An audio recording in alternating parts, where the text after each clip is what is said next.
안녕하십니까? 오늘은 여러분께 조금 불편할 수 있지만 반드시 나눠야 할 이야기를 준비했습니다. 제목부터 직설적으로 말씀드리겠습니다. 가난에서 못 벗어나는 사람들의 공통점은 놀라울 만큼 단순합니다. 혹시 이런 생각해 보신 적 있으십니까? 나는 평생 성실하게 살았는데 왜 돈은 항상 부족할까? 남들은 다 잘 사는 것 같은데 왜 나만 이럴까? 이 나이가 되도록 왜 나는 여전히 돈 걱정을 해야 할까? 저는 오랜 시간 많은 분들을 만나보며 한 가지 사실을 발견했습니다. 가난한 사람과 부자의 차이는 돈의 양이 아니라는 것입니다. 그것은 바로 생각의 방식, 돈을 대하는 태도, 그리고 매일 반복하는 작은 습관의 차이였습니다. 독일의 철학자 쇼펜하우어는 이런 말을 남겼습니다. 사람은 자신이 생각하는 대로 산다. 또 다른 철학자 니체는 말했습니다. 인간은 습관의 동물이다. 우리의 운명은 우리가 반복하는 행동에 의해 결정된다. 여기서 중요한 질문을 하나 드리겠습니다. 가난은 정말 운이 없어서일까요? 돈을 못 벌어서일까요? 아니면 시대를 잘못하고 났기 때문일까요? 아닙니다. 가난에는 명확한 이유가 있습니다. 그리고 그 이유는 우리가 생각하는 것보다 훨씬 단순합니다. 오늘 이 시간에는 숫자 이야기를 하지 않겠습니다. 재테크 비법을 알려드리지도 않겠습니다. 대신 여러분의 마음속 깊은 곳, 돈을 대하는 태도, 그리고 무의식 중에 반복하고 있는 습관에 대해 이야기하려 합니다. 왜냐하면 진짜 문제는 통장 잔고가 아니라 우리의 사고방식에 있기 때문입니다. 잠시 후 여러분은 가난에서 벗어나지 못하는 사람들의 공통점 3가지를 들으시게 될 것입니다. 그리고 아마도 이렇게 생각하실지 모릅니다. 이거 나한테도 해당되는데? 괜찮습니다. 깨달음이 바로 변화의 시작입니다. 지금부터 30분간 여러분의 경제관념을 뒤흔들 이야기를 시작하겠습니다. 끝까지 함께해 주시면 감사하겠습니다. 구독과 좋아요는 이런 진솔한 이야기를 더 많은 분들과 나누는데 큰 힘이 됩니다. 그럼 시작하겠습니다. 가난에서 벗어나지 못하는 사람들에게는 공통된 사고방식이 있습니다. 그것은 바로 지금의 불편을 피하려 한다는 것입니다. 무슨 말일까요? 예를 들어보겠습니다. 어느 날 지갑에 10,000원이 있습니다. 점심을 먹어야 하는데 집에 가서 밥을 해 먹으면 2,000원이면 됩니다. 하지만 밖에서 사 먹으면 8,000원입니다. 이때 가난한 사람은 어떻게 할까요? 밖에서 사 먹습니다. 왜일까요? 집에 가서 밥을 하는 것이 불편하기 때문입니다. 귀찮고 시간도 걸리고 설거지도 해야 합니다. 그래서 지금 당장의 불편을 피하기 위해 돈을 씁니다. 그리고 이런 선택이 하루에 1번, 일주일에 5번, 한 달에 20번 반복됩니다. 이것이 바로 즉각적 편안함을 선택하는 사고방식입니다. 지금 이 순간의 불편을 참지 못하고 돈으로 그 불편을 해결하려는 습관입니다. 그리고 이 습관이 장기적인 가난을 만듭니다. 한 할머니가 계셨습니다. 그분은 퇴직 후 받은 퇴직금을 용돈 개념으로 사용했습니다. 이번 달에는 손자 용돈 주고, 다음 달에는 옷 사고, 그 다음 달에는. 하지만 그렇게 쓰다 보니 1년도 안 돼서 퇴직금이 바닥났습니다. 그리고 그분은 이렇게 말했습니다. 돈이 어디로 갔는지 모르겠어. 이것이 바로 문제입니다. 돈을 계획 없이 감정대로 지금 당장 필요한 대로만 쓰는 것입니다. 미래를 생각하지 않고 오늘만 넘기자는 식으로 사는 것입니다. 또 다른 예를 들어보겠습니다. 어느 중년 남성이 계셨습니다. 그분은 매일 커피를 사 먹었습니다. 한 잔에 5,000원. 하루에 한 잔씩이면 한 달에 15만 원입니다. 1년이면 180만 원입니다. 10년이면 1,800만 원입니다. 누군가 그분에게 물었습니다. 집에서 커피 타 먹으면 훨씬 싸지 않나요? 그분은 이렇게 대답했습니다. 5,000원이 뭐 큰 돈이라고. 그까짓 거 아끼려고 불편하게 살 순 없지. 바로 이것입니다. 작은 비용은 대수롭지 않게 넘기지만 큰 그림을 보지 못하는 사고방식입니다. 5천 원은 작지만 그것이 모이면 1,800만 원이 됩니다. 하지만 가난한 사람은 그 큰 그림을 보지 못합니다. 오직 지금 이 순간의 편안함만 봅니다. 쇼펜하우어는 이렇게 말했습니다. 불편을 참지 못하는 사람은 결코 미래를 준비할 수 없다. 왜냐하면 미래를 준비한다는 것은 지금의 불편을 감수한다는 의미이기 때문입니다. 돈을 모으려면 지금 쓰고 싶은 것을 참아야 합니다. 투자를 하려면 지금 당장 즐길 수 있는 것을 포기해야 합니다. 사업을 하려면 지금 편한 직장을 그만둬야 할 수도 있습니다. 모든 것은 지금의 불편을 견디는 것에서 시작됩니다. 하지만 가난한 사람은 이것을 견디지 못합니다. 지금 불편하면 바로 돈을 써서 해결하려 합니다. 그리고 그 순간의 편안함을 위해 미래를 팝니다. 한 노인이 손자에게 이렇게 말했습니다. 얘야, 할아버지가 가난한 이유를 아니? 평생 오늘만 살았거든. 내일을 위해 오늘을 불편하게 사는 법을 몰랐어. 이것이 바로 가난을 만드는 사고방식의 함정입니다. 지금의 작은 불편을 피하려다가 평생의 큰 불편을 안게 되는 것입니다. 그렇다면 어떻게 해야 할까요? 답은 간단합니다. 지금의 작은 불편을 견디는 능력을 키우는 것입니다. 커피를 사 먹고 싶어도 참고 집에서 타 먹는 것, 택시를 타고 싶어도 참고 버스를 타는 것, 옷을 사고 싶어도 참고 있는 옷을 입는 것. 이런 작은 불편을 견디는 능력. 이것이 바로 부자의 첫 조건입니다. 왜냐하면 돈은 불편을 견딘 사람에게 모이기 때문입니다. 오늘부터라도 스스로에게 물어보십시오. 나는 지금 편안함을 위해 미래를 팔고 있는 건 아닐까? 그리고 만약 그렇다면 오늘부터 조금씩 바꿔보십시오. 작은 불편을 견디는 연습을 해보십시오. 그것이 가난에서 벗어나는 첫걸음입니다. 이제 본격적으로 가난에서 벗어나지 못하는 사람들의 3가지 공통점을 살펴보겠습니다. 이것은 제가 오랜 시간 관찰하고 연구한 결과이며 여러분도 주변에서 쉽게 발견하실 수 있을 것입니다. 첫 번째 공통점, 비교로 사는 사람. 가난한 사람들의 첫 번째 공통점은 남과 비교하며 산다는 것입니다. 남의 소비, 남의 재산, 남의 집, 남의 자식, 끊임없이 비교합니다. 그리고 그 비교 속에서 스스로의 기준을 잃습니다. 예를 들어보겠습니다. 동네 모임에서 한 할머니가 말했습니다. 우리 아들이 이번에 새 차 샀어. 왜 제 차야? 그러자 옆에 앉은 다른 할머니는 마음이 불편해졌습니다. 우리 아들은 아직 그런 차 못 사는데. 그날 저녁 그 할머니는 아들에게 전화했습니다. 다른 집은 다 잘 사는데 너는 왜 그러니? 아들은 당황했습니다. 엄마, 우리도 괜찮게 사는데요. 하지만 할머니는 들으려 하지 않았습니다. 이미 비교 속에서 자신이 뒤처졌다고 느꼈기 때문입니다. 쇼펜하우어는 이렇게 말했습니다. 비교는 행복을 죽인다. 그리고 비교는 가난을 부른다. 왜냐하면 비교는 우리에게 없는 것만 보게 만들기 때문입니다. 우리가 가진 것은 보지 못하고 남이 가진 것만 보게 됩니다. 그리고 이것은 감정 소비로 이어집니다. 남이 새 옷을 샀으니 나도 사야겠다. 남이 여행을 갔으니 나도 가야겠다. 남이 좋은 음식을 먹었으니 나도 먹어야겠다. 이런 식으로 자신의 필요가 아니라 남과의 비교로 돈을 씁니다. 한 중년 여성이 계셨습니다. 그분은 친구들과 모임이 있을 때마다 스트레스를 받았습니다. 왜냐하면 친구들은 다 좋은 옷을 입고 좋은 가방을 들고 왔기 때문입니다. 그래서 그분도 빚을 내서 명품 가방을 샀습니다. 이제 친구들한테 무시당하지 않겠지.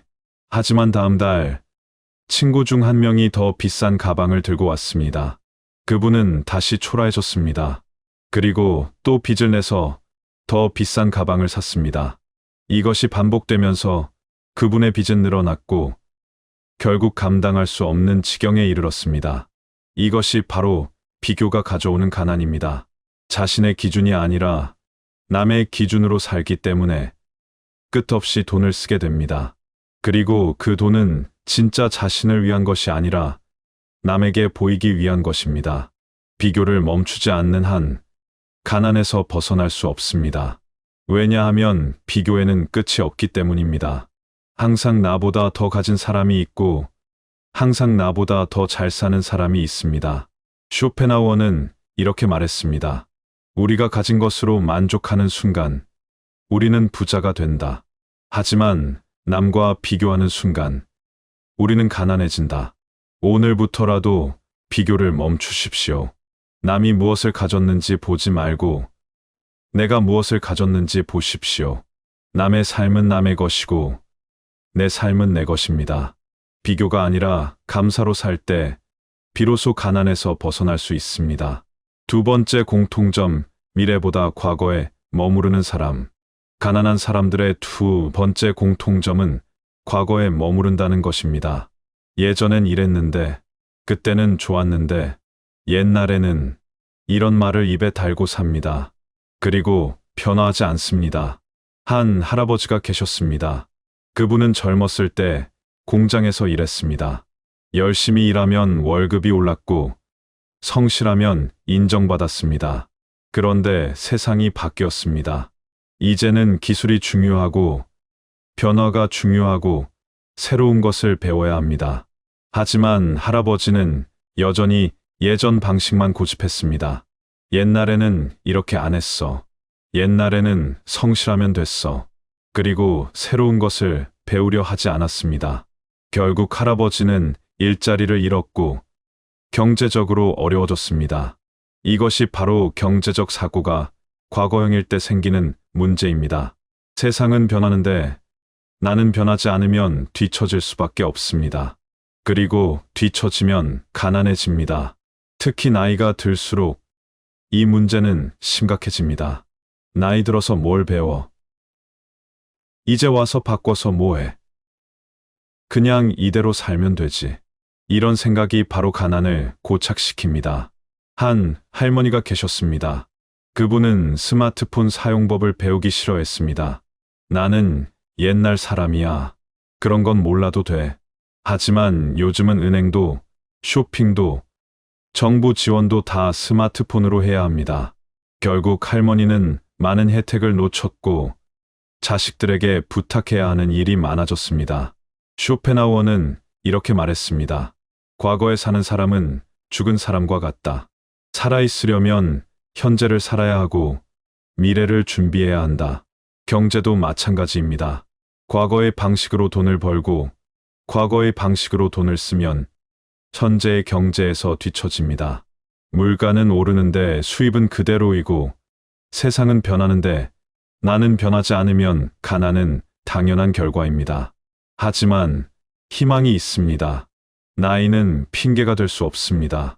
70살에도 배울 수 있고 80살에도 변할 수 있습니다. 중요한 것은 마음가짐입니다. 실제로 한 연구에서 이런 결과가 나왔습니다. 경제적으로 안정된 노인들의 공통점은 새로운 것을 배우려는 자세였습니다. 그들은 나이가 들어도 공부하고 변화하고 적응했습니다. 반대로 가난한 노인들은 과거에 머물러 있었습니다. 오늘부터라도 과거를 놓으십시오. 예전에는 이라는 말을 줄이십시오. 그리고 앞으로는 이라는 말을 늘리십시오. 작은 것부터 배우십시오. 스마트폰 사용법, 인터넷 뱅킹, 새로운 절약 방법, 무엇이든 좋습니다. 변화하는 사람만이 살아남고 살아남는 사람만이 부자가 됩니다. 세 번째 공통점, 돈을 숫자가 아니라 감정으로 다루는 사람. 가난한 사람들의 세 번째 공통점은 돈을 감정으로 다룬다는 것입니다. 기분 좋으면 쓰고, 기분 나쁘면 쓰고, 화나면 쓰고, 슬프면 씁니다. 돈이 감정의 도구가 되어버립니다. 예를 들어보겠습니다. 한 중년 남성이 직장에서 혼났습니다. 기분이 나빴습니다. 퇴근길에 술집에 들어가 폭탄주를 마셨습니다. 10만 원을 썼습니다. 에휴, 오늘 기분 풀어야지. 다음 날 복권을 샀습니다. 당첨될 거라는 기대감에 기분이 좋아졌습니다. 물론 당첨되지 않았습니다. 그러자 다시 기분이 나빠져서 또 술을 마셨습니다. 이것이 바로 돈을 감정으로 다루는 사람의 모습입니다. 돈이 기분을 좋게 하는 도구, 스트레스를 푸는 도구, 감정을 해소하는 도구가 되어버립니다. 그리고 이런 패턴이 반복되면 가난은 떠나지 않습니다. 한 할머니가 계셨습니다. 그분은 외로울 때마다 홈쇼핑을 받습니다. 그리고 물건을 샀습니다. 이거 사면 기분 좋아질 것 같아. 하지만 물건이 도착하면 잠시뿐 다시 외로워졌습니다. 그러면 또 샀습니다. 1년이 지나자 집에는 쓰지도 않는 물건들이 가득했고 통장은 텅 비어 있었습니다.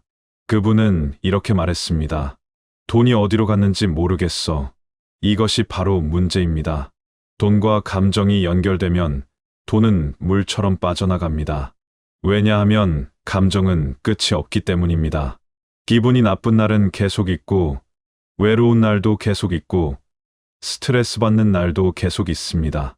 그리고 그때마다 돈으로 해결하려 하면 돈은 절대 모이지 않습니다. 쇼펜하우어는 이렇게 말했습니다. 돈을 감정이 아니라 원칙으로 다뤄야 한다. 감정은 변하지만 원칙은 변하지 않는다. 무슨 말일까요?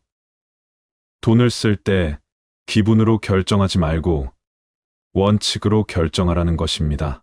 오늘 기분이 좋으니까 사야지가 아니라 이게 정말 필요한가? 를 물어야 합니다. 오늘 화났으니까 술 마셔야지가 아니라 이게 문제를 해결하는가? 를 물어야 합니다. 실제로 부자들의 공통점은 돈을 감정으로 다루지 않는다는 것입니다. 그들은 돈을 쓸 때 항상 생각합니다. 이게 필요한가? 이게 가치 있는가? 이게 미래에 도움이 되는가? 감정이 아니라 이성으로 판단합니다. 한 노인이 손자에게 이렇게 말했습니다. 얘야, 돈은 감정으로 쓰면 사라지고 원칙으로 쓰면 남는단다. 오늘부터라도 돈을 쓰기 전에 한번 멈추십시오. 그리고 스스로에게 물어보십시오. 나는 지금 감정으로 돈을 쓰려는 건 아닐까? 만약 그렇다면 하루만 기다려 보십시오. 감정은 금방 사라지지만 진짜 필요는 남아 있습니다. 돈을 감정이 아니라 원칙으로 다루는 순간 가난에서 벗어나기 시작합니다. 지금까지 가난을 만드는 사고방식과 3가지 공통점을 살펴보았습니다. 그렇다면 이제 가장 중요한 질문을 해보겠습니다. 어떻게 하면 가난에서 벗어날 수 있을까요? 답은 생각보다 단순합니다. 지금까지 말씀드린 것들을 반대로 하면 됩니다. 하지만 단순하다고 해서 쉽다는 의미는 아닙니다. 실천이 중요합니다. 마음 관리의 원칙 3가지. 첫째, 기대를 낮추는 것이 아니라 기준을 세우는 것입니다. 많은 분들이 착각하시는 것이 있습니다. 가난에서 벗어나려면 욕심을 버려야 한다고 생각하십니다. 하지만 그것은 반만 맞는 말입니다. 욕심을 버리는 것이 아니라 기준을 세워야 합니다. 무슨 말일까요? 예를 들어보겠습니다. 나는 한 달에 100만 원만 있으면 되라고 생각하는 것은 기대를 낮추는 것입니다. 하지만 나는 한 달에 20만 원은 반드시 저축한다고 정하는 것은 기준을 세우는 것입니다. 기대를 낮추면 삶의 질이 떨어지지만 기준을 세우면 삶의 방향이 생깁니다. 그리고 방향이 있는 사람만이 목적지에 도달합니다. 둘째, 불필요한 감정 소비를 제거하는 것입니다. 앞서 말씀드린 것처럼 감정으로 돈을 쓰면 돈은 절대 모이지 않습니다. 화났을 때, 외로울 때, 기분 좋을 때, 이런 감정으로 돈을 쓰지 마십시오. 대신 이렇게 하십시오. 돈을 쓰고 싶은 순간이 오면 하루만 기다리십시오. 그리고 다음 날 다시 생각해 보십시오. 어제 사고 싶었던 것이 오늘도 필요한가? 대부분의 경우 필요 없습니다. 그것은 감정이었지 필요가 아니었기 때문입니다. 셋째, 작은 절약보다 방향 잡기가 우선입니다. 많은 분들이 절약에 집착하십니다. 1,000원이라도 아껴야 해. 물론 절약은 중요합니다. 하지만 더 중요한 것은 방향입니다. 1,000원을 아끼는 것보다 10만 원을 쓸데없이 쓰지 않는 것이 더 중요합니다. 작은 돈을 아끼느라 큰 돈을 놓치는 일이 없어야 합니다. 예를 들어보겠습니다. 어떤 분이 전기세를 아끼려고 에어컨을 안 켰습니다. 덥고 힘들었지만 참았습니다. 그런데 그날 저녁 더워서 참지 못하고 밖에서 외식을 했습니다. 전기세는 5,000원 아꼈지만 외식비로 3만 원을 썼습니다. 이것이 바로 방향을 잃은 절약입니다. 작은 것에 집착하다가 큰 것을 놓치는 것입니다. 진짜 중요한 것은 전체 구조를 보는 것입니다.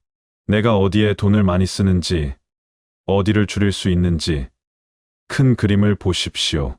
돈을 바라보는 관점 전환, 지출이 아니라 구조를 보는 시각이 필요합니다. 가난한 사람은 지출만 봅니다. 오늘 얼마 썼지? 이번 달 얼마 썼지? 하지만 부자는 구조를 봅니다. 내 돈의 흐름이 어떻게 되지? 어디서 새는지? 어떻게 하면 효율적으로 쓸 수 있지? 한 할아버지가 계셨습니다. 그분은 매달 연금을 받았습니다. 하지만 항상 달말이면 돈이 없었습니다. 그래서 어느 날 구조를 살펴봤습니다. 통장 내역을 다 뽑아서 봤습니다. 그리고 깨달았습니다. 매달 10만 원씩 홈쇼핑으로 나가고 있었습니다. 그분은 홈쇼핑을 끊었습니다. 그러자 매달 10만 원이 남았습니다. 1년이면 120만 원, 10년이면 1200만 원입니다. 이것이 바로 구조를 보는 것입니다. 작은 지출 하나하나가 아니라 전체 흐름을 보는 것입니다. 또한 감정적 결정이 아닌 장기적 결정을 해야 합니다. 오늘 기분 좋으니까 사야지가 아니라 이게 1년 뒤에도 가치 있을까를 물어야 합니다.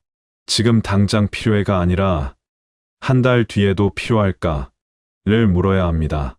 부자들의 공통점은 장기적으로 생각한다는 것입니다. 그들은 오늘의 만족보다 내일의 안정을 선택합니다.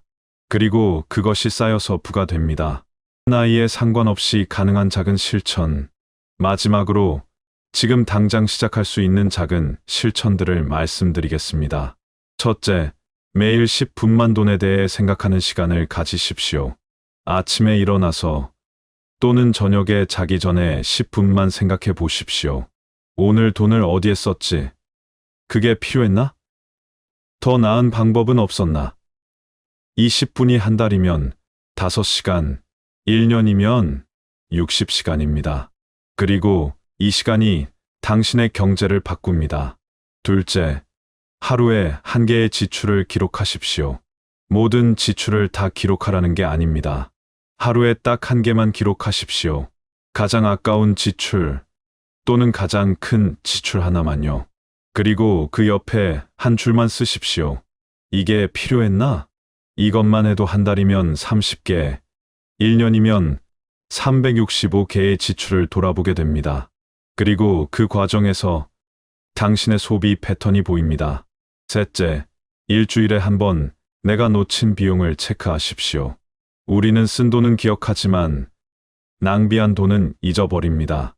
일주일에 한 번만 생각해 보십시오. 이번 주에 어디서 돈을 낭비했지? 어디서 돈이 샜지? 예를 들어 쓰지도 않는 구독 서비스, 먹지도 않고 버린 음식, 충동 구매한 물건, 이런 것들을 체크하십시오. 그리고 다음 주에는 그것을 줄이십시오. 이 세 가지는 매우 단순합니다.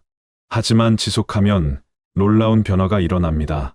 왜냐하면 습관이 쌓이면 인생이 바뀌기 때문입니다. 중요한 것은 완벽하게 하는 것이 아니라 꾸준히 하는 것입니다. 하루 이틀 빠져도 괜찮습니다. 다시 시작하면 됩니다. 포기하지 않고 계속하는 것. 그것이 가난에서 벗어나는 진짜 비결입니다. 여러분, 지금까지 긴 이야기를 함께 나눴습니다. 가난을 만드는 사고방식, 3가지 공통점, 그리고 해결책까지 살펴보았습니다. 이제 마지막으로 핵심 메시지를 전하고자 합니다. 가난에서 벗어나지 못하는 사람들의 공통점은 놀라울 만큼 단순합니다. 바로 오늘을 견디지 못한다는 것입니다. 오늘의 작은 불편을 견디지 못해 미래의 큰 불편을 안고, 오늘의 작은 욕심을 참지 못해 미래의 큰 기회를 놓치고, 오늘의 감정을 억제하지 못해 미래의 안정을 잃습니다. 반대로 부자가 되는 사람들의 공통점도 단순합니다. 그들은 오늘을 견딥니다. 오늘의 불편을 참고, 오늘의 욕심을 억제하고, 오늘의 감정을 통제합니다. 그리고 그것이 쌓여서 미래의 부가 됩니다. 쇼펜하우어는 이렇게 말했습니다. 인생은 우리가 매일 내리는 작은 선택들의 합이다. 오늘의 선택이 내일의 운명을 만든다. 여러분, 가난은 운명이 아닙니다. 가난은 습관입니다. 그리고 습관은 바꿀 수 있습니다. 나이가 많다고 지금까지 가난하게 살았다고 해서 포기할 이유는 없습니다. 오늘부터라도 바꿀 수 있습니다. 작은 것부터 시작하십시오. 비교를 멈추고, 과거를 놓고, 감정이 아니라 원칙으로 돈을 다루십시오. 그리고 오늘의 작은 불편을 견디는 연습을 하십시오. 한 노인이 이렇게 말했습니다. 나는 80살에 깨달았어. 가난은 돈이 없는 게 아니라 지혜가 없는 거였어. 그리고 지혜는 나이와 상관없이 배울 수 있어. 여러분도 할 수 있습니다. 지금부터라도 바꿀 수 있습니다. 완벽하게 할 필요 없습니다. 조금씩, 천천히, 꾸준히 하시면 됩니다. 1년 뒤 여러분의 통장에는 지금보다 조금 더 많은 돈이 있을 것입니다. 10년 뒤 여러분은 지금보다 훨씬 더 안정된 삶을 살고 계실 것입니다. 왜냐하면 오늘부터 바꾸기 시작했기 때문입니다. 가난은 습관이고 부는 태도입니다. 습관을 바꾸고 태도를 바꾸면 인생이 바뀝니다. 당신의 내일이 오늘보다 조금 더 단단해지기를 바랍니다. 그리고 당신이 진정한 경제적 자유를 찾으시기를 바랍니다. 오늘 이야기를 끝까지 들어주셔서 감사합니다. 구독과 좋아요는 더 좋은 이야기를 나누는데 큰 힘이 됩니다. 감사합니다.